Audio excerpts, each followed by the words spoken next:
It's not the way forward. And if we don't reconnect to nature, we'll just destroy it again. I want to try to bring this to some sort of closure that doesn't feel like I'm the most depressing person you've ever listened to. And so I'm kind of battling in my mind now to kind of get us back to this space where we can say... It is doomsday meets like unbridled optimism. Like, I don't really know where you're coming from. It's like... You don't know where to go with this one. So let me take you back to kind of how do you reconcile those two things? And I do it actually through my experience as a physician in the ICUs. And in the ICUs, when I was practicing intensive hospital medicine, I got the privilege of being around human beings at the end of life. And I was so compelled by this experience that I ended up getting another subspecialty in hospice and palliative care and dealing with end-of-life things for 4 years with a hospice group. And at the end of life, we've termed it death. And what I've laid out for you today is the possibility of the death of our species in 70 years, 100 years, who cares? If it's 200 years, it's still pathetic. And so we're looking at the last chapter of life on Earth with our current course of action. But let me tell you about what my experience has been in those last moments with patients who are dying.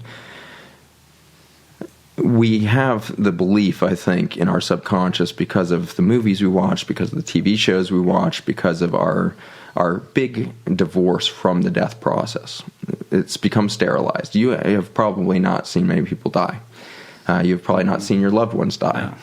They've probably died in operating rooms or in ICUs, or they died before you could fly across the country and see them or be...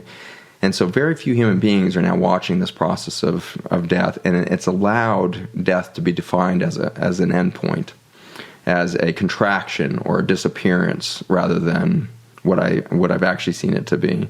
And what I've seen it to be is a massive expansion of consciousness, of reality, of awareness, and ultimately of love.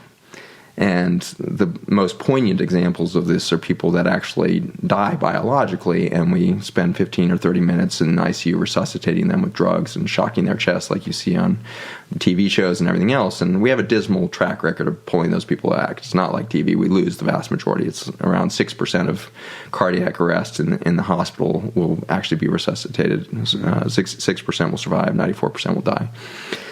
So you have somebody who's now biologically dead, and you're artificially sustaining life. You've got them on a respirator, and you're pounding on their chest and compressing, and you're pumping drugs in their vein to try to get their heart restarted and doing all of this. And they've, meanwhile, been in the ICU for a week or a few days or weeks, months in some cases before they have this moment. And by this time, they've been isolated away from humans for quite some time. They're only touched by latex-gloved hands. Only people with gowns on will come and see them. They have masks on. They haven't seen a human face close up in months. They're just so isolated and lonely. And they go into this moment on the other side. And then we start working on them and doing our code. And as the hero depicted on TV, you become that doctor that pulls somebody back from that other side of the veil. And it was startling as, I moved past my internship and started to be kind of a senior resident in these environments and really responsible for being around these patients for hours after these experiences. They all told such a similar story on the other side of biologic life, and it had to do with a little bit of a typical story that you might see in the movies or something, where they saw white light and there was a sense of expansion and all this.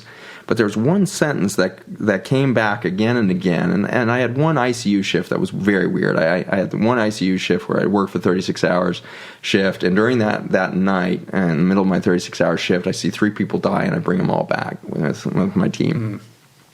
And to the last one of those 3, every single one of them, their first sentence was always, "Why did you bring me back?" Which always kind of deflated my win. All of them said that? Yeah, they all said, "Why did you bring me back?" And the variety was huge. One of these was an African-American pastor, had over 200 visitors in his ICU room in the days before he passed away. And the other one was, this very isolated, kind of ostracized gentleman in his community who was dying of complications of AIDS. And then I had this kid who had genetic defects and all this stuff, and he was dying of complications of pneumonia because he couldn't breathe anymore because his skeleton had collapsed. So you just couldn't pick 3 different medical cases or 3 different human beings. And every one of them, first sentence, why'd you bring me back? And then as they start to get oriented, and in the hours that follow, they are telling their loved ones, I went into this space, and it was bright white light everywhere, and I, in that moment, felt completely accepted for the first time in my life. And that was an unexpected sentence to hear out of multiple accounts. I felt completely accepted for the first time in my life. So what do you make of that? I think we're all walking around lonely as hell. And our opportunity to rebirth, because death is not an end point. It's a transformation moment. It's an expansion beyond the limits of this frail biologic shell that we carry around. And the instant that we step out of that, we find out that the universe embraces us in every single second of our existence in complete acceptance of who we are. We are enough in and of our own identity of I am at every second of every point of our existence. And it's the disbelief of that that's keeping us locked in these stupid conversations we just had for the last hour and a half. That is myopic conversation in and of itself. When you back up for a moment and say, okay, we're killing ourselves. But what if we need a death moment to transform completely, to let go of all of the preconceived notions of what it is to be human, and to say, you know what, we are beings of light, and we are completely accepted at every moment, including this moment when we would rape the earth of what we're raping it of, when we would kill each other at the rate we do, when we would destroy the entire ecosystem of a green planet in the middle of black space, when we would have that level of hubris, we're still completely accepted. And our journey is somehow understood by something more benevolent and more complete than we can see as human beings. And so let's not beat each other up over this issue. Let's not see this as a failure. Let's see this as an obvious next step in our journey. And death is the inevitable thing marching at us that's going to say, are you going to wake up and see the transformation at that moment of death and transformation, and you're going to say goodbye, Homo sapiens? Or are you going to do it a moment before that, in the body, before the doctor starts the resuscitation? Are you going to say, you know what? What if we all looked at each other in wonder and awe and said, you're enough. I accept you completely. I want to be with you. I want to live with you. I want to be alive, period. And if it's with you, then it must be on purpose because we're in the same room. And the odds of that is 0. And so we are here. 7 billion of us showed up right now, which is really odd because I just laid out a horrific story of what's happening on the planet. And yet 7 billion of those white souls that seconds after death are going to realize that they are who they've always been. They're fully accepted. And they are moving in true love. And that white light is the love. And they're in that space. What if we can transform before we die? Then there's no reason to go to Mars. There's no reason to go anywhere else. Because we will do absolutely every single thing differently here on Earth. And we're going to do it differently by just that simple recognition of I am who I am, you are who you are. That's enough, and I accept you completely. And let's figure out how to do this within the design of nature. There's enough energy, there's enough food, there's enough soil, there's enough commodities, there's enough resources for everybody on the planet to thrive at a level that's never been experienced in human history. We cannot continue any form of human economic systems that have ever existed before and expect us to escape the death moment. We literally have to reinvent everything. And so if you are under the age of 18 right now, you are the last generation that may live to the fullest extent of the human potential. It is you who are being called to transform because you showed up right when you did. If my generation is to do anything, it was to say, oh my gosh, we're going in the wrong direction. But my generation doesn't have enough time now to turn the boat around, reinvent everything.